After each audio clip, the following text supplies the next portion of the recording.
रह रहे हैं तो इनको हम जो है बाइज्जत और बावकार तरीके से रुखसत करेंगे, इज्जत और एहतराम के साथ, क्योंकि नेशनल पॉलिसी है जिसको हमें मानना पड़ेगा।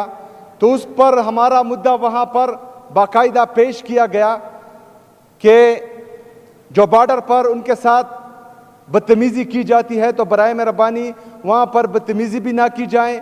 जो मुख्तलिफ इदारे वहाँ पर हैं और वो हर एक जो है हर एक इदारा उनकी वहाँ पर उनके लिए टेंशन्स क्रिएट करते हैं, तो वो टेंशन्स भी क्रिएट ना हो और वन विंडो ऑपरेशन हो और जो एग्ज़िट पॉइंट्स है वो ज़्यादा किए जाएं, जिस पर जो है वज़ीर आज़म साहब और बाकी लोग जो वहाँ थे वो एग्री हो चुके हैं अल्हम्दुलिल्लाह।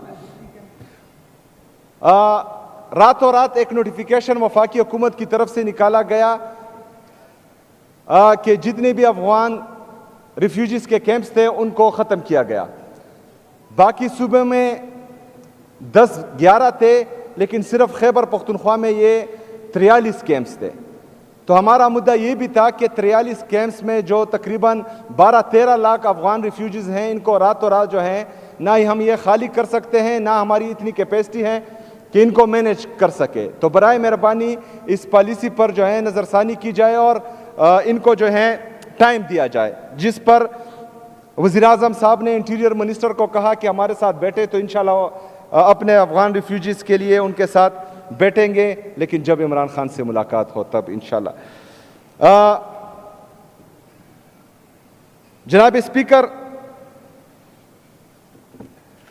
हमारे अपोजिशन लीडर साहब चूँकि इनकी मरकज़ में हुकूमत है और ये जिस तरह इन्होंने कहा कि ये सूबे का गम और दर्द भी रखते हैं और पुलिस के लिए जो है गमज़दा भी हैं, बाकी आवाम के लिए भी गमज़दा है, तो इनकी ये मेहरबानी होगी कि जो NFC में हमारा शेयर इनके साथ पेंडिंग है तो उसमें भी हमारे साथ किलीदी किरदार अदा करें और जो पैसे हमारे वफाक के साथ ड्यू हैं वो हमें दे दिए जाए। इसके साथ साथ जो मर्ज अज़ला के साथ वादा किया गया था कि हर साल वो हमें 100 बिलियन रुपए देंगे वफाक, उसमें भी जो है हमारे तकरीबन 550 अरब रुपए इनके साथ बकाया है, तो वो अगर इसमें किरदार अदा करे तो इनकी मेहरबानी होगी। सूबाई गवर्नमेंट की तरफ से जो भी होगा इंशाअल्लाह ताला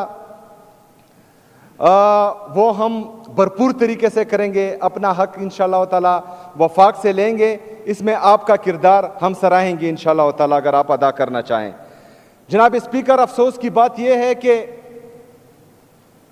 मेरे सूबे की पुलिस और CTD जिस तरह इन्होंने कहा ये फ्रंट लाइन वॉरियर्स दहशतगर्दी के खिलाफ थे, इन्होंने जो है जानों का नजराना पेश किया, लेकिन अफसोस की बात यह है कि जो यूनाइटेड नेशन की तरफ से या किसी इदारे की तरफ से बुलेट प्रूफ गाड़ियाँ जो आउटडेटेड थी और एक्सपायर हो चुकी थी, परसों इंटीरियर मिनिस्टर साहब ने जो है वो हमारी पुलिस के लिए तोहफे में दी हैं। जो मेरी पुलिस के साथ, मेरे पुलिस के शोहदाओं के साथ और 80,000 से ज़्यादा शोहदा जो इस सूबे ने पेश किए, उनकी तज़हीक मैं समझता हूँ कि है, और आज मैंने बाकायदा फैसला कर दिया है कि उनको ये हम वापस करेंगे इंशाअल्लाह ताला। जनाब स्पीकर, पाक अफगान पीस टॉक्स दोहा में हो रहे हैं और हम इसको खुशाइंद भी समझते हैं, लेकिन इस हवाले से जो मेरे लीडर मेरे कायद जनाब इमरान खान साहब का सूबाई हुकूमत खैबर पख्तूनख्वा का स्टांस था कि वो सूबाई हुकूमत को, यहाँ के अमायदीन मशरान को और यहाँ के पार्लियामेंटेरियन को एतमाद में ले, तो ये खदशात हमारे अभी भी मौजूद हैं। जनाब स्पीकर, गुड गवर्नेंस की बात हुई। 2013 में इमरान खान साहब ने लोगों को शऊर दिया, अच्छी बुरी की तमीज़ पाकिस्तानी कौम में आई, इसी वजह से 2013 में लोगों ने इमरान खान को वोट दिया और खैबर पख्तूनख्वा में इमरान खान की हुकूमत आई। हमारी कारकर्दगी, इमरान खान की हुकूमत की कारकर्दगी बेहतरीन थी, इसलिए लोगों ने 2018 में फिर वोट दिया और सुबह खैबर पख्तूनख्वा में हमारी हुकूमत बनी। हमारी कारकर्दगी थी, हमने डिलीवर किया, इसलिए 2024 में फिर खैबर पख्तूनख्वा की आवाम ने तहरीक इंसाफ को वोट दिया। आज खैबर पख्तूनख्वा में इमरान खान की हुकूमत है। 2013 से लेकर 2025 तक इमरान खान की जितनी भी हुकूमतें गई, मैं उनको ऑन करता हूं और डंके की चोट पर ऑन करता हूं, अल्हम्दुलिल्लाह।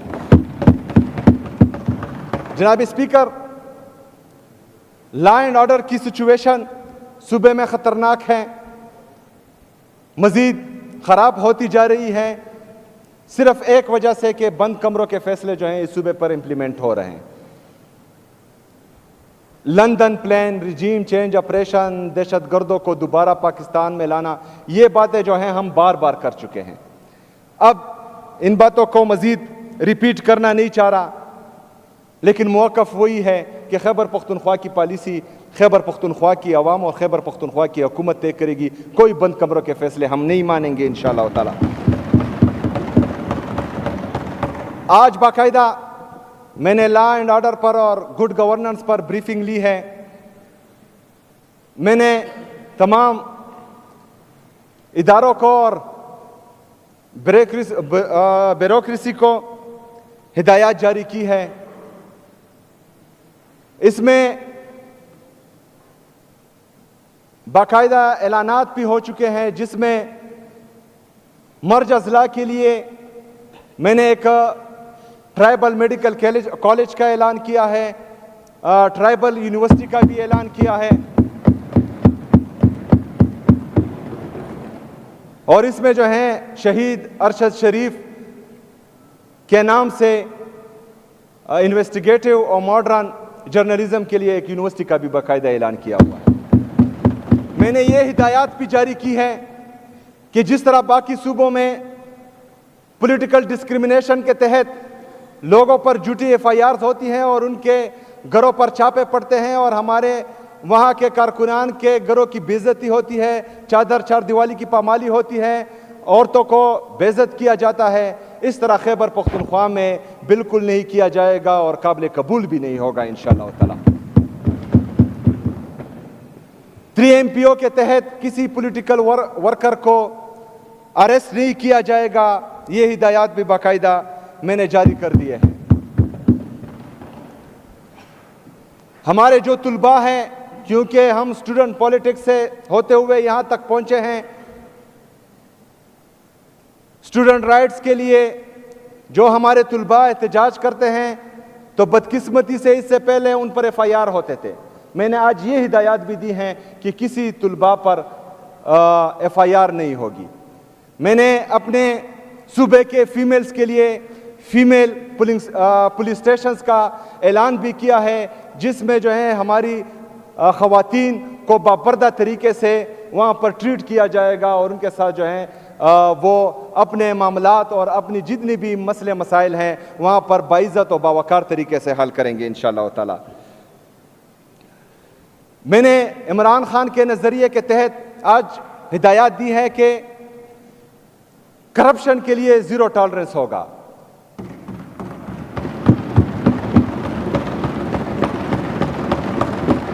और मैं अपने खैबर पख्तूनख्वा के अवाम को, पाकिस्तान की अवाम को ये बावर दिलाना चाहता हूं कि इंशाअल्लाह ताला इसको मैं इंप्लीमेंट करके दिखाऊंगा इंशाअल्लाह ताला। मेरिट और ट्रांसपेरेंसी जो इमरान खान का विजन है, उसके मुताबिक इंशाअल्लाह ताला सारी चीज़ें होंगी।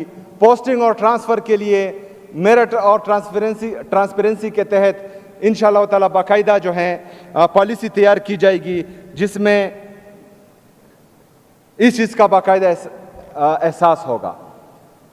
एहसास प्रोग्राम्स जो इमरान खान का विजन था, मेरे लीडर मेरे कायद में एहसास बहुत है अपनी कौम का, इस मुल्क का। तो एहसास प्रोग्राम्स के तहत जितने भी मेरे लीडर मेरे कायद जनाब इमरान खान साहब ने प्रोग्रामात शुरू किए, वो इंशाअल्लाह ताला इस हुकूमत में भी जारी रहेंगे। बिलियन ट्री सुनामी जो मेरे लीडर मेरे कायद जनाब इमरान खान साहब का विजन था, इंशाअल्लाह ताला उसको आगे बढ़ाते हुए न्यू बिलियन ट्री सुनामी का इफ्तिताह इंशाअल्लाह हम जल्द करेंगे इंशाअल्लाह ताला। इस तरह हेल्थ और एजुकेशन, टूरिज्म, फॉरेस्ट्री, इन सब में आहिस्ता आहिस्ता जो है आप लोगों को महसूस होगा कि इंशाअल्लाह ताला कि इस दफ़ा it will be not business as usual. इस दफ़ा जो है इंशाअल्लाह ताला आप लोगों को तब्दीली हकीकी मानों में नजर आएगी इंशाअल्लाह ताला। जनाब स्पीकर, अब मैं आता हूं दूसरे दिन से, मतलब जिस दिन मेरा नाम अनाउंस हुआ उस दिन से लेकर मेरे हल्फ के दूसरे दिन तक जो प्रेस कॉन्फ्रेंसेस हुई, जो बयानिया गढ़ा गया, जो मेरे पे इल्जाम लगे, इस इलेक्शन को सबोताज करने की कोशिश की गई, लोगों को डराया धमकाया गया, इस्लामाबाद से लोग आए यहां पर प्रेस कॉन्फ्रेंसेस की गई, वफाकी वज़रा ने मनगढ़ंत इल्जामात लगाने की कोशिश की, और अभी जो है एक बयानिया बनाया जा रहा है कि मुझे नाकाम करने के 100 तरीके। दूसरे दिन से जो है इस बयानिया पर काम शुरू हो गया था। दूसरा, इसके साथ साथ कि ये वफाक के साथ या इदारों के साथ टकराव करेगा, ये बयानिया भी बनाया जा रहा है। अगर आईन और कानून की बात करना टकराव है तो है, मैं आईन और कानून की बात करूंगा और डंके की चोट पे करूंगा।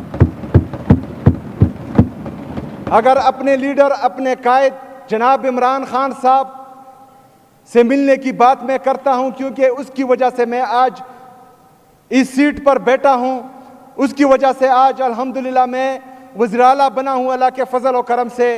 उससे मिलने के लिए मैं बाकी चीजों का बाइकाट करता हूं। अगर ये टकराव है तो मैं बार बार करूंगा ये बात। अगर अपने लोगों की बात करना, इस सूबे की बात करना, इस सूबे की आवाम के लिए अमन चाहना, इस सूबे की आवाम के लिए तरक्की खुशहाली चाहना टकराव है तो ये बात तो मैं करूंगा, डंके की चोट पे करूंगा। अगर किसी को तकलीफ है तो 1000 बार सही, मैं तो ये करूंगा। जनाब स्पीकर, चूंकि हुकूमत कैबिनेट होती है और मेरी कैबिनेट इसी वजह से पेंडिंग है कि मुझे अपने लीडर, अपने कायद जनाब इमरान खान से मिलने नहीं दिया जा रहा। इसके लिए जितने भी कानूनी रास्ते थे मैंने अपनाए हैं। मैंने पंजाब और फेडरल गवर्नमेंट को लेटर भी लिखा है, मैंने चीफ जस्टिस ऑफ पाकिस्तान को लेटर लिखा है, मैंने इस्लामाबाद हाई कोर्ट में पटिशन भी दायर की है जिसकी सुनवाई इंशाल्लाह जुमेरात को एक दफ़ा फिर होगी। आज थी जुमेरात का वक्त मिला है। जितने भी कानूनी तरीक़ेकार हैं वो मैं आजमा रहा हूँ। मैं यहाँ पर अपोजिशन के जितने पार्टियाँ हैं इन सब से भी कहता हूँ, क्योंकि मैंने किसी और के पास नहीं जाना, मैं जमहूरी बंदा हूँ, मैंने जमहूरियत पर जो है यकीन रखना है और मैं जमहूरी तरीके से अपने लीडर, अपने कायद से मिलूंगा। अगर फ़र्ज़ करें फिर भी मुझे मिलना नहीं दिया जाता तो मैं अपने अवाम के पास जाऊंगा और अपना मुकदमा अपने अवाम के सामने रखूंगा इंशाअल्लाह ताला, और वो फिर जो है मेरा अवाम मेरा इंसाफ करेगी इंशाअल्लाह ताला। इसी ज़िम्मे में जुम्मे को इंशाअल्लाह ताला मैं चारसदा की अवाम के पास जा रहा हूँ, वहाँ अपना मुकदमा रखूंगा। 25 अक्टूबर को खैबर के अवाम के पास जा रहा हूँ, अमन जरगे में अपना मुकदमा उनके सामने रखूंगा। इतवार के दिन इंशाअल्लाह ताला मैं करक जा रहा हूँ, करक के अवाम के सामने अपना मुकदमा रखूंगा और आगे का अमल इंशाअल्लाह ताला करक में दूंगा। बहुत शुक्रिया, बहुत मेहरबानी। वमालैना इल्लल बलाग। The sitting is adjourned till 2 p.m. Tuesday, 21st October 2025.